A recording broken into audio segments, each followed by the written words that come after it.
syahrul qiyam wa syahrul maghfirah wa syahrul mubarak wa syahrul ibadah li ummati sayyidina Muhammad sallallahu alaihi wasallam.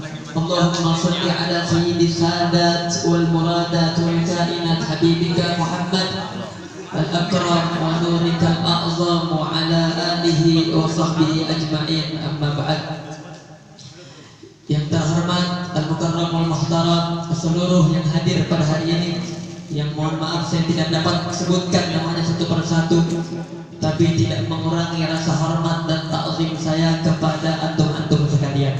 Alhamdulillah, pada hari ini Allah Subhanahu wa taala kumpulkan kita di tempat yang mulia ini untuk melaksanakan buka puasa bersama.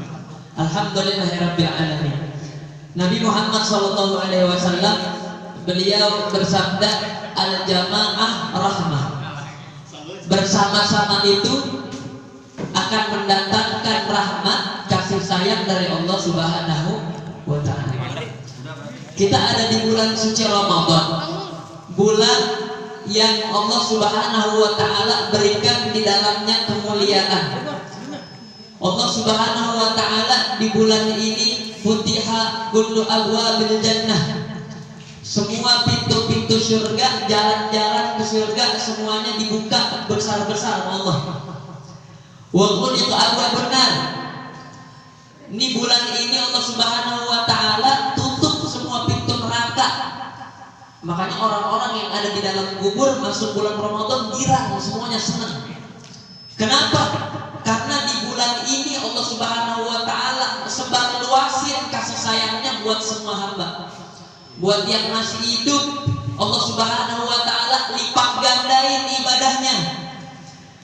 Dan Allah Subhanahu wa taala juga gak lupa sama hamba-hamba yang sudah meninggal. Hamba-hamba Allah yang sudah mendahului kita, yang udah ada di dalam kubur, Allah Subhanahu wa taala juga kasih sayang sama mereka. Bagaimana kasih sayangnya Allah? Allah tutup tuh adab kubur, gak ada bulan Ramadan adab kubur. Ini kemuliaan untuk kita, makanya bersyukur. Alhamdulillah kita masih Allah berikan umur untuk masuk ke dalam bulan suci Ramadan. Nah, Nabi Muhammad SAW ini beliau bersabda, innamal a'malu binniyat. Niat ini merupakan hal yang teramat penting dalam hidup kita. Niat kita beramal, kita ngelakuin setiap sesuatu bisa jadi baik, bisa jadi buruk. Kelihatannya baik, bisa jadi di mata Allah buruk. Tapi kelihatannya ini ada yang biasa aja. Kelihatannya orang nggak kayak ibadah. Tapi di mata Allah Subhanahu wa taala bernilai baik, kebaikan, dapat pahala dia dari Allah. Bagaimana caranya? Adanya di dalam niat. Kata ulama, kam min shahihin, berapa banyak amal-amal yang baik, amal-amal yang saleh nggak terlihat baik di mata Allah karena niatnya. Ada orang ngaji pakai gamis, rapi, duduknya di masjid, baca Quran, sholat 1000 rakaat, tapi niatnya biar dilihat sama orang. Sholat biar dilihat nih, biar kata orang saleh. Sholat biar dilihat sama orang, biar dipandang baik sama orang. Amalnya baik, tapi niatnya kagak baik, maka di mata Allah Subhanahu wa taala hasilnya buruk. Ada juga orang yang amalnya kelihatannya nggak kayak ibadah, keluar rumah cari nafkah buat istri, cari nafkah buat dia bertahan hidup. Keluar rumah kesannya kagak ibadah, ngejalanin aktivitas sehari-hari, tapi diniatinnya buat hal-hal yang baik. Mudah-mudahan dengan saya jalan keluar rumah nyari rezeki, saya dapat rezeki, akhirnya berkat saya dapat rezeki, saya bisa ibadah sama Allah. Hidup saya dicukupin sama Allah Subhanahu wa taala. Ibadah saya jadi gampang, kagak mikirin duit lagi sholat. Amalnya kelihatannya nggak kayak ibadah, tapi karena niatnya baik, maka Allah Subhanahu wa taala jadikan catatan amal itu itu jadi amal baik. Maka penting amal kita benar, niat juga harus benar. Ada 4 tipe. Ada yang kerjaannya benar, niatnya benar, ini bagus. Kerjaannya sholat, niatnya biar dapat ridho Allah Subhanahu wa taala, bagus apa enggak? Bagus. Ada orang kerjaannya biasa aja, tapi niatnya benar kayak yang tadi itu, bagus juga. Niat sama amal kudu sinkron. Nggak bisa yang namanya amalnya jelek, niatnya buruk. Saya pengen ngalir ntar duitnya saya kumpulin buat pergi haji. Kagak bisa tuh namanya amalnya jelek pakai niat yang baik, kagak bisa. Amal biasa aja niatnya baik, bagus, dapat pahala di sisi Allah.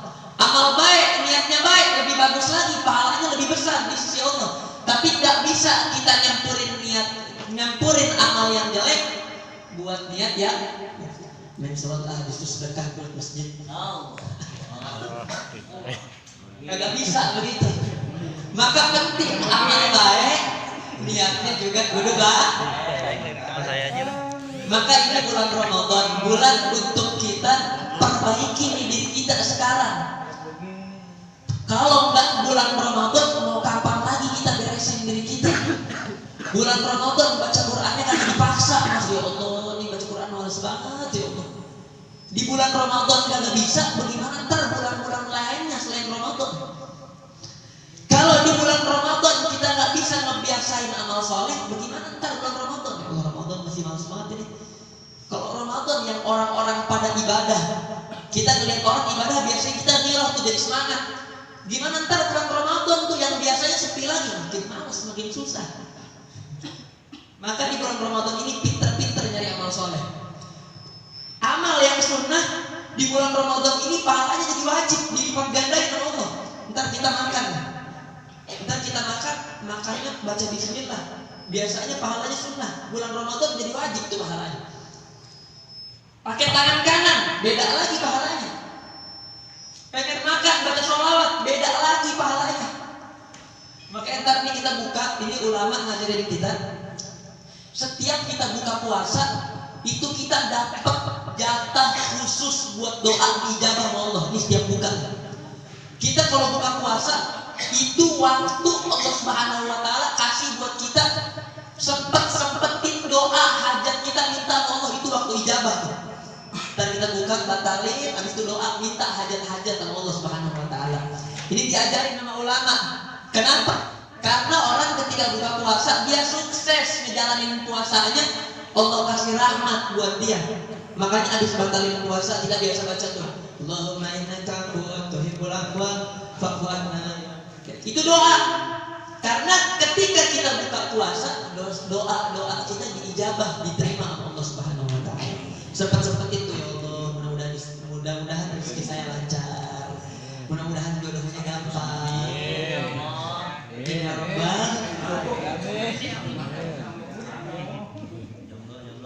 Itu dia. Bulan Ramadan saat kita buat memperbaiki diri kita. Yu'faku anhu man ufik. Perbanyak baca Al-Quran. Ini bulan turunkannya Al-Quran. Karena kita kalau pengen tahu seberapa dekat kita sama Allah, lihat seberapa dekat kita sama Al-Quran. Semakin kita dekat sama Al-Quran, berarti kita dekat sama Allah. Kalau kita jauh dari Al-Quran, berarti secara nggak langsung kita tahu tuh kita lagi jauh. Yu'faku anhu man ufik. Kata Allah, dijauhkan dari Al-Quran orang-orang yang dijauhkan dari Allah Subhanahu wa taala. Maka barometer, timbang-timbangan, perkiraan seberapa dekat kita sama Allah, seberapa sering kita ngebaca Al-Quran.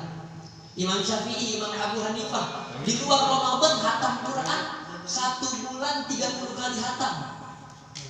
Di bulan Ramadan dikatin tuh amalnya. Imam Syafi'i sama Imam Abu Hanifah di bulan Ramadan hatam Quran 1 bulan 60 kali. 60 kali. Kita sehari berarti 1 kali hatam bulan Ramadan. Imam Syafi'i, Imam Abu Hanifah 2 kali hatam dalam 1 hari. Kita dapat 2 ain aja lah, alhamdulillah. Dapat selembar, alhamdulillah. Gak apa-apa sedikit-sedikit. Kata Allah Subhanahu wa taala, ahabbul a'mali ilallahi adwamuha wa in qalla. Amal yang paling Allah Subhanahu wa taala suka jangan banyak dah. Yang paling Allah Subhanahu wa taala suka biar dikit, yang penting istiqomah.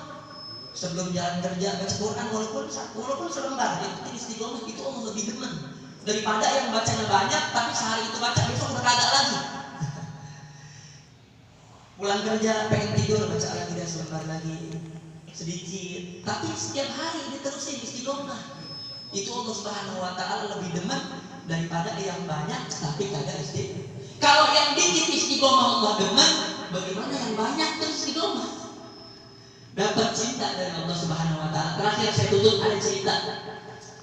Ini cerita dari seorang yang bernama Ruh bin Zimbah. Ini Ruh bin Zimbah satu ketika dia lagi jalan di tengah pasir panas luar biasa. Matahari sedang terik-teriknya. Dia lagi jalan tengah pasir, dia capek. Akhirnya dia berteduh. Ada satu pohon, dia berteduh di bawahnya. Dia keluarin beberapa makanan, perbekalan yang dia bawa. Ada barat, ada air dingin, ada makanan-makanan yang bisa ganjal perutnya dia.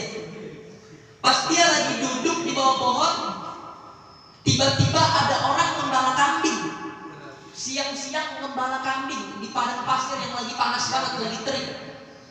Akhirnya ini Ruh bin Zimbah kasihan sama ini orang, dipanggil, sini dari tangan dari sini. Datangnya orang ke Ruh bin Zimbah. Kenapa? Akhirnya ini Ruh bin Zimbah nawarin, ini punya makanan. Ini kasihan, siang-siang panas terik ngembala kambing. Aneh yang nggak ngembala kambing kepanasan, capek. Ini ngembala kambing siang-siang.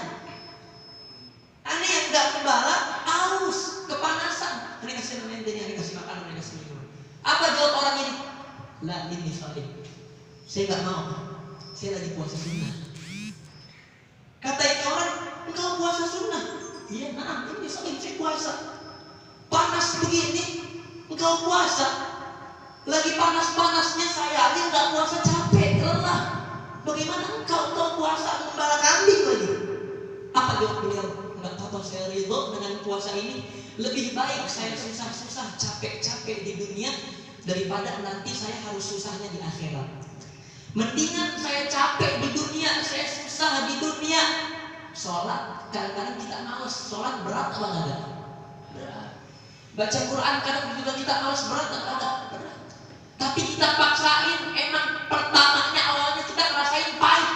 Ya Allah, ini pahit kagak enak banget ya Allah. Rasanya pengen baca Quran cepat-cepat aja ya Allah. Cuman merasa pahit ini emang kudu kita rasain daripada kita enak di dunia, entah di akhirat kita. Kata Allah Subhanahu wa taala, orang yang banyak nangis di dunia, lelah di dalam ibadah kepada Allah, bukan dia girang di akhirat. Tapi orang yang di dunianya senang, kagak mikirin tuh yang namanya maksiat-maksiat, biarin aja dia terobos. Kagak